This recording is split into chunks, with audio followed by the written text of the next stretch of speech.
Hey, true believers, Englentine here with another little show that I decided to try. It's called Year One, where I just look at the first 12 issues or first 12 appearances of a character or a series. So if you like this, I need to hear from you because I go by clicks and comments. If it doesn't get either, then this is something to drop. If you like the concept, by all means, let me know and let me know what you would like to see. All right. With that said, I love the What If series. I certainly appreciate the first one, mainly because it gave us a jumping off point where it would be like, oh, well, this is what really happened, and now this is what happened in this one go. That's not something you saw in future incarnations. Anyway, with that out of the way, let's just get this party started. What If Spider-Man Joined the Fantastic Four, issue number 1. First, let's talk about the cover. I love it. I think it is not only representative of what's inside the book, but the series itself, as they're bursting from the pages of classic Marvel stories, just like the series itself. All right, first the story. Now, okay, this is issue number 1, so we're reintroduced to the Watcher, and he gives a little, this is what the multiverse is all about. Only one decision away from everything being different. In this case, it's, of course, about the Fantastic Four and Spider-Man, and we do get a quick, these are who the characters are. This is the only issue that does this, however. I did notice that. Most of them just jump right on into the story, and in this case, it comes from Amazing Spider-Man number 1, where Peter Parker needs money, so he decides to go and audition for the Fantastic Four in hopes that they could pay him to be a superhero, and as we all know, he ends up going and fighting them, and then they just boot him out and say, nope, don't need it. But however, in this universe, they say yes. And that is what just forwards the story. In this case, though, him joining turns out not to be a great thing for the Fantastic Four because Reed, as the leader of the Fantastic Four, keeps putting Sue to the side. He doesn't want her in danger, so he says, no, you can't come on this mission, just hang out. And what ends up happening is she feels useless. She feels worthless. Now, I do have to give a little criticism. As much as I love this story, I don't think they would focus on Spider-Man villains as much as having, the Fantastic Four. But that's just villains. That's just me. Yeah, so this uselessness, this feeling of worthlessness that Sue feels actually drives her into the arms of Namor. Remember, Namor really dug her back then. And don't want to spoil the ending, just things don't go out very well for Reed. This is a very strong first issue. Very few flaws, I gotta say. I love it. I love the story. I love the setup. I love the ending. Although I did feel like, no, that can't happen when I was a kid. But hey, it happened the way it had to. What if the Hulk had the brain of Bruce Banner? Well, we actually saw in actual Hulk what would happen. That became canon. There's a few of these that actually became canon in the future. Anywho, I like the cover here as well, especially Bruce Banner looking over the shoulder of the Hulk just to illustrate everything. It's a decent cover. The art is just as good on the inside as well. The turning point is very simple. He turns into the Hulk, but guess what? He's got his brain. So what happens in an issue where Dr. Banner is controlling the body of the Hulk? Everything that happened in the regular series, except for now, he's like, wow, isn't it great that I have my intellect and not I'm a scientist in the body of a monster and not the monster that controls the scientist? And it's very repetitive. It's an entertaining story. It's an enjoyable story. However, it just is not one of the best, and I think it's because of that repetition. After it gets over the novelty of itself, it does become better, however. What if number 3, what if the Avengers had never been? Okay, I love the cover. Got to start off with that because everything that happens in the book is right here on the cover. I mean, this is just chapter 1's in the foreground with the Avengers leaving. Chapter 2 is Iron Man taking on Namor and the Hulk by himself. It is just a perfect representation. I love this cover. The turning point. In the original, the Hulk leaps away. Iron Man said, yo, we got to go get him. And Giant Man and everybody agrees, and they have the big battle with the Hulk. And in this particular one, it's basically Giant Man going, wait a second, I thought we were volunteers. He's free to come and go, and that's what happens. Well, he begins to wreak havoc, and Iron Man's like, hey, we need to go fight these guys because now he's teamed up with Namor and it's going to be really bad. And nobody agrees, so Iron Man faces him by himself. However, before he does that, he makes armor for everybody, and that's where the book loses me. This book is excellent up to the point where you see everyone in their own Iron Man armor, and it adapts to everybody's powers. Yeah, that just kind of grabbed me right out of the story. I don't know. Anyway, but that's just me. It's a great book right up to that point, though. What if number 4, what if the invaders had stayed together after World War II? Another book that became canon, by the way. As a matter of fact, I think this was here to advertise for Invaders Annual number 1. This book is okay. So, the turning point. Basically, after they defeat Hitler, the president says, hey, I want you to go work in the Pacific. And then after that, he says, hey, stay together and fight crime, which they do for a while, but then realize they've been fighting for like years and need a vacation. Human Torch goes home to meet the professor again and finds out that he's been replaced by a robot who wants to release a robot invasion, and chaos ensues. It's very average. So far of the 4, this is the least of them. It's not bad. It just, there's nothing amazing in this, and the art is not particularly good, and the story is hokey as well. So, yeah, guys, this one's a miss. Oh, except for the beginning. I really did like the way they retold the fall of Captain America and Bucky. It was done classy. What if Captain America hadn't vanished during World War II? What if number 5? I love this cover, man. This is an incredible looking cover. Get rid of a few of the word balloons and such, and I think it would be better, but still. Dang, look at that thing. The turning point is simple. He gets a hold of the rocket a little bit better, manages to defuse the bomb, and saves himself and Bucky.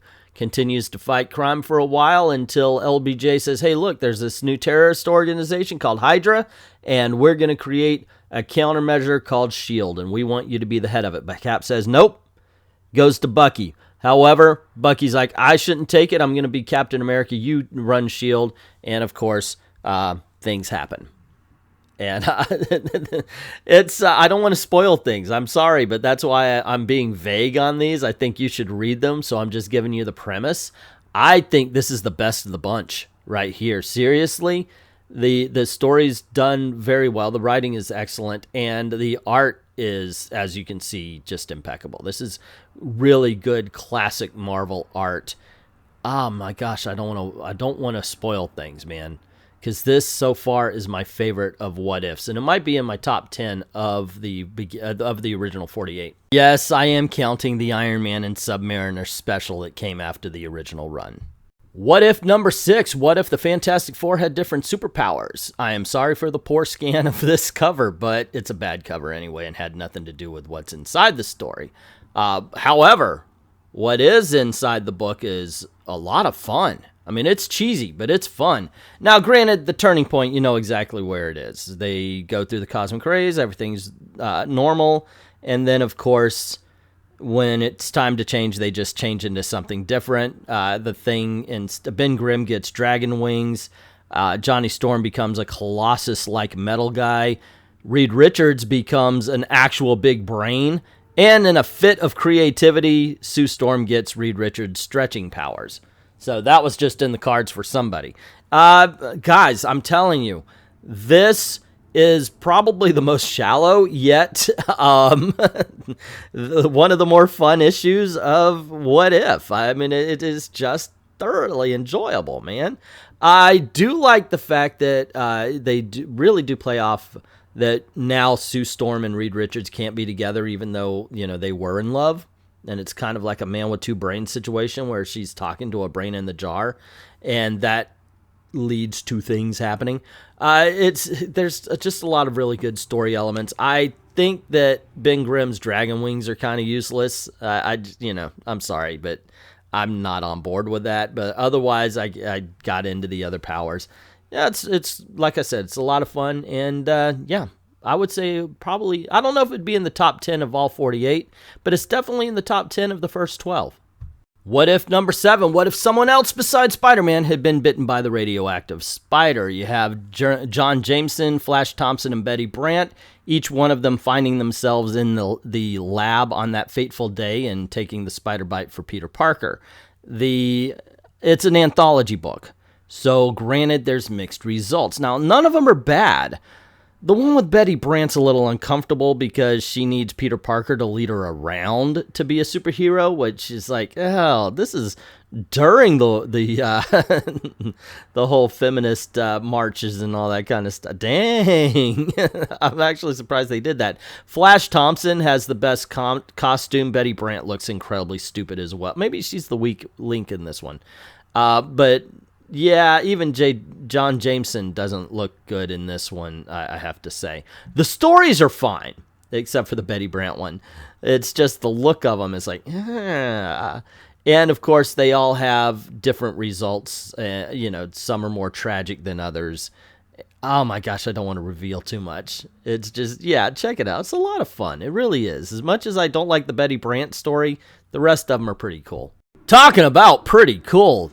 What if number 8? What if the world knew Daredevil was blind? So the turning point is his fight with Electro. In this case, Spider-Man comes crashing through the window, distracting Daredevil, letting Electro fire off a blast very close to his face. And Electro figures the only way he could have kept coming was if he didn't see the light. So he's blind, and he spreads it to the world. Daredevil thinks he could continue, but when he fights the owl uses the knowledge to his advantage and beats the teetotal hell out of him. And so Daredevil decides, well, even though he's been afraid to gain his sight and lose his abilities, it's time to retire, so he decides to gain his sight back. And still ends up having to fight as Daredevil. It's a great book, man. This is one of the best of the 4. Gosh, I keep saying that. What a fun story. So I do have a couple of criticisms, and the main one is, okay, 2 of them. One is, why would anybody believe Electro? And 2, I didn't like the way the Owl, who was one of my favorite older Daredevil villains, I didn't like the way he was just out for revenge. If Daredevil is already off the table, don't go chasing him and bring him back on the table. It just seems dumb to me. And, I think the Owl is a smarter character than that. Otherwise, excellent book, excellent story, just a worthy addition to the What If line. What if number 9? What if the Avengers had fought evil during the 1950s? First, talk about the cover. It is uninspired. I'm sorry, I don't like this. It's especially the way they're trying to sell that the Avengers are in the book by having them in the background, and they are, but it's kind of it's a double cross. I don't know. They're scamming you. In this case, there's no turning point. Iron Man is looking through his, what is it, a trans-dimensional scanner. Same thing he found Squadron Supreme with. And he asked the question, what if the Avengers had been formed during the 1950s? And then we see a bunch of Marvel heroes from the timely years, Namorita, Aphrodite, 3D Man, so forth, so on. And I don't know. I could glom onto them, I guess. I know a little bit about them. I've read some of their exploits, and they're entertaining. And the book itself is okay. It's just ultimately, sorry, gang, this is a very forgettable book. Even during this, I have to look at the thing. Oh, wait a second, what happened? I have to watch the pages because this was not my favorite, guys. I forgot what happened while I was going and doing the review. So, yeah, that can't be good, can it? What if number 10? What if Jane Foster had found the hammer of Thor? So what if Jane possessed the hammer of Thor? I'll tell you what would happen in the 1970s. She wouldn't call herself Thor. Yeah, whole different name there. Otherwise, guys, I got to tell you, this is an incredible book. It really is. I love the cover, by the way. Once again, one too many word blurbs. But otherwise, it's a very dynamic cover. The adventure on the inside, basically it follows the adventures of Thor, but it's a lot of fun. And I did kind of enjoy the scenes where they're mocking Giant Man because the most powerful person on the team is a girl, because that is so trying to be pro-women, but it's so anti-women at the same time. Ha ha ha! Can you believe a woman can be strong? Yada yada. Yeah, so it just reminds me of the modern day male feminists, because they think women are weak as well. The story is just a lot of fun. The art is excellent. If this is one of the better ones of the top 12 here. I should put these in order. I don't know. But yeah, there you go. I'm just kind of spinning wheels here. Oh, did I mention the turning point is when Donald Blake falls down the mountain. Instead of going into the cave, he sends Betty Brant in there, and that's why she finds the hammer. I guess I should have led with that, but instead I'm ending with it. I should have done better trimming on my scans here. I copied the freaking covers. I'm sorry, guys. It's a great book. What if number 11? What if the original Marvel bullpen had become the Fantastic Four? This is one of the reasons I went year 1 instead of first 10, is because I knew, you know what, gotta get this one out there. Let's get this one out in the first run, because you might not get a second run of the what ifs.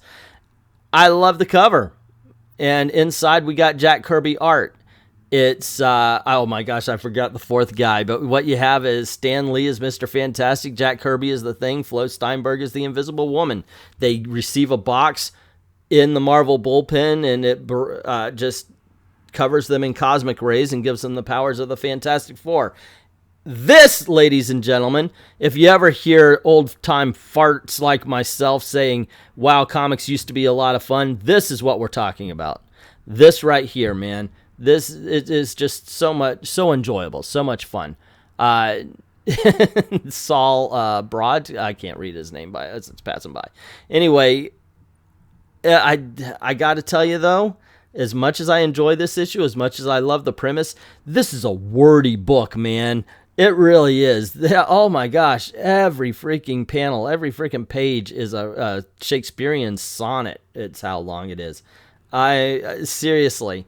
And it does slog a little bit because of that. It's like, wow, you could have said this in like 1 or 2 sentences rather than, But other than that indulgence, this is, like I said, it's just such a good time. What if Rick Jones had become the Hulk? I like the cover. It's very reminiscent of the first issue of the Hulk, except for, of course, Bruce Banner showing concern off to the side. It's pretty good. It's a nice dynamic cover. Not too many word blurbs, although it could use a few less. The turning point is pretty obvious. Bruce Banner runs out to save Rick Jones, but instead of pushing Rick Jones into the trench, it was Rick Jones who pushed Bruce Banner. He didn't want him to suffer because Rick made a mistake. Very noble of him. Otherwise, it goes on about the same, where he turns into the Hulk. After that, though, it's a little wonky because it's really following Rick Jones's career. Now, one thing, though, is Bruce Banner actually can work on a cure, and he does cure him for a little bit, and that's when he meets Captain America, trains to become Bucky, ends up fighting in the Kree-Skrull War, becomes Captain Marvel. There's a lot going on in this book. It's a very cramped book, and it loses nothing. They really do juggle it very well. One thing I thought was silly was a Hulk that's running around going, yo, daddy-o, and all that kind of stuff. It was just very, very weird to read. Other than that, man, seriously, as cramped as this book is, it is tons of fun. So there you have it, guys. What do you think of year 1? Of course, being What If as the first run. I need to hear from you. I need your clicks. I need your comments to let me know if this is something worth doing, because it does take a lot of time just reading the books, although that's fun. All right, let me know in the comments below. Also, if you like this video, like I said, click like, share, get word out about the channel, get word out about the video, and don't forget, if you haven't done it already, hit subscribe and that notification bell. Don't want you to miss anything. And don't forget to watch the videos as well. Also, this is the way I'm trying to make a living. If you don't mind helping out the channel, please, by all means, go on over to Patreon, drop $1 in the till, Ko-Fi as well. Each of them have supporter-only content, so you do get a bang for your buck. And I would like to say thank you to everybody who's already done that, and to everyone, all of the true believers, thank you very, very much for watching.